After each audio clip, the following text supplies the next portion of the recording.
સાબરકાંઠા લોકસભા બેઠક પર વિવાદ ઉકેલવા હવે ખુદ મુખ્યમંત્રી સક્રિય થયા છે। ગૃહ રાજ્યમંત્રી હર્ષ સંઘવી ગઈકાલે સાબરકાંઠા પહોંચ્યા હતા। કાર્યકર્તાઓ અને નેતાઓ સાથે તેમણે વાતચીત કરી છે। હવે સાબરકાંઠા બેઠક ઉપર વિવાદનો ઉકેલ લાવવા માટે મુખ્યમંત્રી ભૂપેન્દ્ર પટેલે બેડું ઝડપ્યું છે।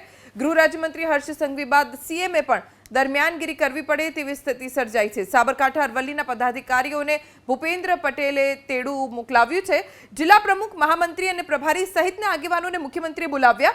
નારાજ ગ્રુપના તમામ સ્થાનિક નેતાઓ સાથે હર્ષ સંઘવીએ શુક્રવારે બેઠક કરી હતી। જો કે ગઈકાલની બેઠકમાં શોભનાબેનને નહોતા બોલાવ્યા। હવે મુખ્યમંત્રી ભૂપેન્દ્ર પટેલ સંગઠનની નારાજગી દૂર કરશે।